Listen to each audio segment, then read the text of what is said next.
Hello student, welcome to my channel learning Pathshala. आज हम करेंगे क्लास 8 का चैप्टर 4 क्वाड्रिलेटर।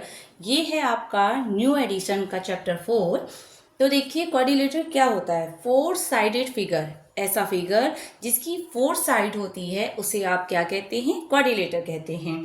क्वाड्री मीन्स होता है फोर एंड लेटर्स का मतलब होता है साइड। तो यहाँ पे कुछ फिगर्स देख दिए गए हैं आपको, चलिए इनको देखते हैं। देखिए जैसे ये फिगर आप देख सकते हैं, इसमें कितनी साइड है, 1 2 3 4। तो ये भी आपका क्या है, एक क्वाड्रिलेटर है। 1 2 3 4 ये भी आपका क्वाड्रिलेटर है। 1 2 3 4 1 2 3 4। यहाँ पे आप देखेंगे, अगर आप इन फिगर्स को देख रहे हैं तो सब में कितनी साइड्स हैं, फोर साइड्स हैं। ठीक है, तो ये आपका क्या कहलाया, क्वाड्रिलेटर कहलाया। Observe the following figures. अब हम नीचे वाली फिगर्स को जब देखते हैं तो चलिए इसमें कौन कौन से क्वाड्रिलेटर हैं। देखिए इसमें कितनी साइड है, 1 2 3 4। तो ये तो आपका क्वाड्रिलेटर है। 1 2 3 4 ये भी आपका क्वाड्रिलेटर है। 1 2 3 4 ये भी आपका क्या है, क्वाड्रिलेटर है। अब आते हैं इस फिगर में, देखिए इसमें कितनी साइड्स हैं, 1 2 एंड 3। 3 तो आपकी साइड है एंड फोर्थ आपका क्या है, एक कर्व है। तो ये आपका क्वाड्रिलेटर नहीं है। देखिए दो साइड्स के बीच में आप एंगल बना सकते हैं, ठीक है, बिल्कुल बना सकते हैं। बट अगर आपको एक साइड दी है और एक आपको कर्व दिया है, चाहे ऐसा कर्व दिया हो चाहे ऐसा कर्व दिया हो, तो क्या हम इनके बीच में एंगल फाइंड कर पाएंगे, नहीं कर पाएंगे। तो ये आपका क्वाड्रिलेटर नहीं है। नेक्स्ट आप ये देख लीजिए, इसमें भी आपको दो साइड दी है और दो आपको क्या दिए हैं, कर्व दिए हैं। तो ये भी आपका क्वाड्रिलेटर नहीं है। आई होप इतनी चीजें आपको क्लियर हो गई होगी। क्वाड्रिलेटर मैंने जो पुरानी वाली बुक्स है उसमें भी करवा रखा है, ठीक है, तो वहां से भी आप देख सकते हैं। और ये तो न्यू एडिशन का है, इसको भी आप देख लीजिएगा, इसको आप देख लीजिए अच्छे से। नेक्स्ट टॉपिक है रेक्टेंगल्स एंड स्क्वायर्स। तो हम सबसे पहले पढ़ेंगे रेक्टेंगल के बारे में। तो रेक्टेंगल के बारे में तो हम छोटी क्लास से पढ़ते हुए आ रहे हैं, जो बेसिक चीज़ें होती हैं। तो देखिए दोबारा से पढ़ते हैं। A rectangle is a quadrilateral in which, a rectangle जो है वो क्वाड्रिलेटर कैसे हो सकता है। देखिए the angles have all right angles 90 degree. मतलब एक रेक्टेंगल के जो चारों एंगल होते हैं वो कितने होते हैं, राइट एंगल, मतलब 90 डिग्री के होते हैं। The opposite sides are of equal length. मतलब जैसे ये जो एडी है ये किसके बराबर होगा, बीसी के, क्योंकि हमने क्या बोला अभी, अपोजिट एंगल क्या होते हैं, ऑलवेज इक्वल होते हैं, ठीक है। और ए बी किसके इक्वल हो जाएगा, आपका सी डी के इक्वल हो जाएगा। अब यहाँ पर कुछ चीजें और कही गई हैं। डायगोनल ऑफ द रेक्टेंगल, इस रेक्टेंगल में दो डायगोनल है, क्या है, एक तो ए सी है और दूसरा क्या है आपका बी डी। तो इसमें जो डायगोनल्स हैं उनकी जो लेंथ होती है वो कह रहे हैं ऑलवेज क्या होती है, always have the same length, ठीक है। Diagonal of the rectangle always have a same length, ठीक है। अब आपको ये प्रूफ करके दिखाना है कि इसकी जो डायगोनल की जो लेंथ होती है वो सेम कैसी होती है, दोनों की, दोनों बराबर कैसे होते हैं। चलिए स्टार्ट करते हैं। यहाँ पर हमने एक रेक्टेंगल ले लिया जिसको नाम दे दिया ए बी सी डी, ठीक है। यहाँ पर हमारे दो डायगोनल हैं ए सी और बी डी। अब देखिए कैसे प्रूफ करते हैं। एक एंगल आप ले लीजिए ये वाला, ए डी और बी वाला, ठीक है। यहाँ पर मैं अलग अलग करके दिखा देती हूँ। हमने दो एंगल ले लेने हैं, ए बी और डी, ये वाला एंगल और ये वाला एंगल, ठीक है। ए डी और सी, मैंने दोनों एंगलों को यहाँ पर अलग अलग करके दिखा दिया है, ठीक है। जब हम इन दोनों को अलग अलग दिखा देंगे तो आप इससे बता सकते हो कि जो डायगोनल्स हैं वो क्या है, हमारे इक्वल हैं। देखिए इसमें देखिए, इन एंगल बी ए डी, यहीं पे ले लेती हूँ, ठीक है। इन angle B A D and angle ये क्या है, C D A, C D A, ठीक है। इसमें देखिए, इसमें इस एंगल में आपका ए क्या है, 90 डिग्री है और यहाँ पर डी आपका 90 डिग्री है। तो आप लिख सकते हैं angle A is equal to angle D is equal to कितने डिग्री के हैं, 90 डिग्री के हैं। सेकंड, यहाँ पे देखिए ए डी बेस है, यहाँ पर भी ए डी क्या है, बेस है। तो आप लिख सकते हैं A D equal A D, ये क्या दोनों के लिए क्या हो गया, आपका कॉमन हो गया, ठीक है।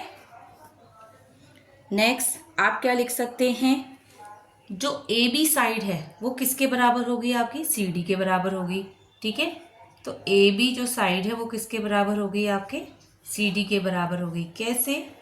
Opposite sides are equal.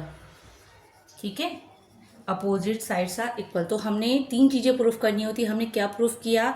हमने कहा जो एंगल ए है वो डी के बराबर है। फिर हमने कहा ए डी जो है वो ए डी के बराबर है। तीसरा हमने कहा जो ए बी साइड है वो सी डी के बराबर है। तो यहाँ पर हमने एक एंगल और 2 क्या प्रूफ करी हैं? साइड्स प्रूफ करी हैं। तो यहाँ तक आप लोगों ने कर लिया है। चलिए, तो अब हम क्या लिख देंगे कि जो एंगल बी ए डी है, यहाँ पे लिख लीजिए आप, angle B A D congruence किसके है? सी डी ए की। एंगल सी डी ए की। ठीक है, तो बी ए डी किसके बराबर हो गया? सी डी ए के। तो अब आप बोल सकते हैं जो बी डी है ये किसके बराबर हो जाएगा? ए सी के। तो बी डी किसके बराबर हो गया? आपके ए सी के। आप यहाँ पर भी देख सकते हैं जो बी डी जो आपका डायगोनल है वो किसके बराबर हो गया? ए सी के। तो इससे हम बोल सकते हैं कि जो दोनों डायगोनल हैं वो इक्वल लेंथ के होते हैं। यहाँ पर हमने प्रूफ करके आपको दिखा दिया है। ठीक है, तो आप लोग इसको नोट डाउन कर लीजिए।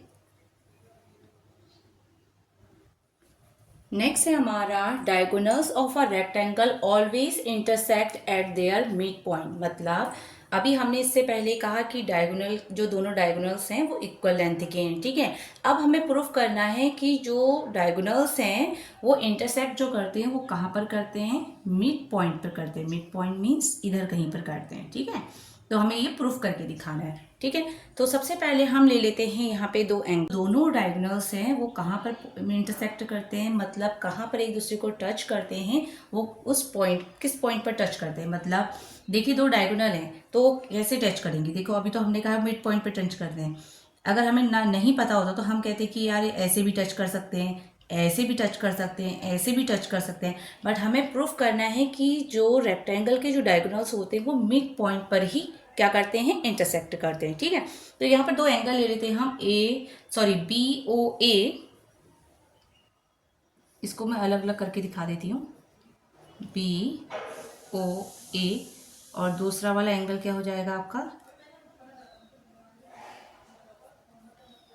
दूसरा वाला जो एंगल हो जाएगा वो हो जाएगा आपका सी O D.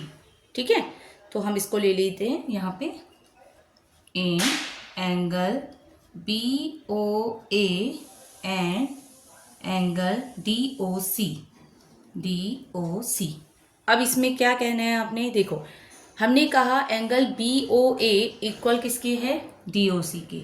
Angle B O A equal angle D O C के। कैसे? हमने कहा वर्टिकली अपोजिट क्या होते हैं? Vertically opposite angle always equal. ठीक है, तो by vertically angles are always equal. ठीक है, नेक्स्ट देखिए एक तो हमने बोल दिया कि जो वर्टिकली अपोजिट एंगल हैं वो क्या है? आपके इक्वल हैं। तो बी ओ ए इक्वल किसके हो गया? डी ओ सी के। दूसरा हमने नेक्स्ट क्या हो गया? एक तो हमने कहा बी ओ ए इक्वल किसके है? डी ओ सी के वर्टिकली एंगल हैं। ठीक है, दूसरा हमने कह दिया ए बी जो साइड है वो किसके बराबर होगी? आपकी डी सी के बराबर होगी। कैसे? Opposite sides are equal. Opposite sides है इसलिए ये क्या है? आपके इक्वल हैं। ठीक है, तीसरा हम इसको ले लेते हैं 1, इसको ले लेते हैं 2 और इसको ले लेते हैं 3। अभी मैं बताती हूँ क्यों। ठीक है, हमने कहा जो 1 है, एंगल 1 है वो किसके बराबर है? एंगल 2 के बराबर है। एंगल 1 किसके बराबर है? एंगल 2 के बराबर है। देखिए, और दूसरी बात हम ये भी कह सकते हैं कि एंगल 1 और 3, एंगल 1 प्लस एंगल 3 इक्वल कितने होंगे? 90 डिग्री के होंगे, क्योंकि ये एक 90 डिग्री का एंगल है। तो 1 और 3 मिलकर कितना बनाएंगे? 90 डिग्री बनाएंगे। ठीक है, अब यहाँ पे देखिए और एक चीज़ और हो सकती है कि एंगल 3, एंगल सी और एंगल 2, एंगल 3, एंगल सी और एंगल 2 इक्वल किसके होंगे? 180 डिग्री के, क्योंकि एंगल के तीनों एंगल्स, जो एक एंगल होता है उसके तीनों एंगलों का जो सम होता है वो कितना होता है? 180 डिग्री होता है। ठीक है, तो 3 ऐसे ही रहा, एंगल 2 भी ऐसे ही रहा। एंगल सी कितना हो जाएगा आपका? 90 डिग्री इक्वल में 180 डिग्री। तो यहाँ पर एंगल 3 और एंगल 2 कितना हो गया आपका 90 डिग्री हो गया। ठीक है, अब 90 डिग्री हो गया, यहाँ से आप एंगल 2 की वैल्यू कितनी निकाल सकते हो 90 माइनस एंगल 3। ठीक है, और यहाँ से एंगल 1 की वैल्यू कितनी निकाल सकते हो 90 माइनस एंगल 3। तो देखिए यहाँ भी 90 डिग्री माइनस एंगल 3, यहाँ भी 90 डिग्री माइनस एंगल 3, मतलब एंगल 1 किसके बराबर हो गया एंगल 2 के, जो कि हम लेके चले थे। ठीक है, तो यहाँ पर हमने कह दिया एंगल 1 जो है वो किसके बराबर है एंगल 2 के बराबर है। तो अब हम फाइनली लास्ट में क्या बोल सकते हैं कि एंगल BOA जिसको आप लेके चले थे स्टार्टिंग में, एंगल BOA कॉन्ग्रेंस किसके है एंगल DOC के आपके क्या है कॉन्ग्रेंस है। अगर ये सब इक्वल हैं तो आप ये बोल सकते हो OB किसके बराबर हो जाएगा, OB आपके OD के बराबर हो जाएगा, OB किसके बराबर हो गया OD के, और OA किसके बराबर हो गया आपके OC के। ठीक है, ये हमने बता दिया। अब चलते हैं इसमें आते हैं, देखिए हमने क्या कहा OB किसके बराबर है OD के, और OA किसके बराबर है OC के बराबर है। ये हमने प्रूफ कर दिया। जब सारी चीज़ें आपस में इक्वल हैं तो ये कहाँ पर टच करेंगे, कहाँ पर इंटरसेक्ट करेंगे, मिड पॉइंट पे इंटरसेक्ट करेंगे। ठीक है, तो आप लोग इसको नोट डाउन कर लीजिए।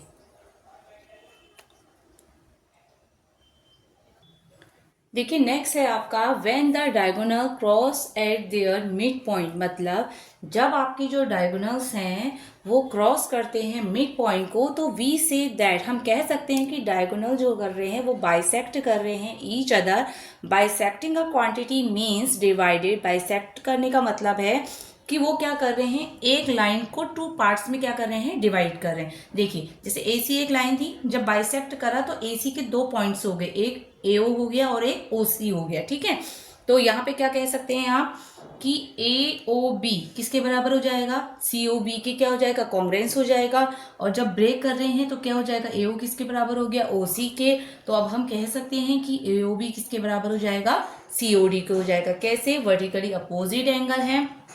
आई होप यहाँ तक आपको चीज़ें सारी क्लियर्स हो गई होंगी। ठीक है, वीडियो अच्छी लगी तो प्लीज़ वीडियो को लाइक शेयर और चैनल को सब्सक्राइब जरूर करें। मिलते हैं नेक्स्ट वीडियो में। Thank you.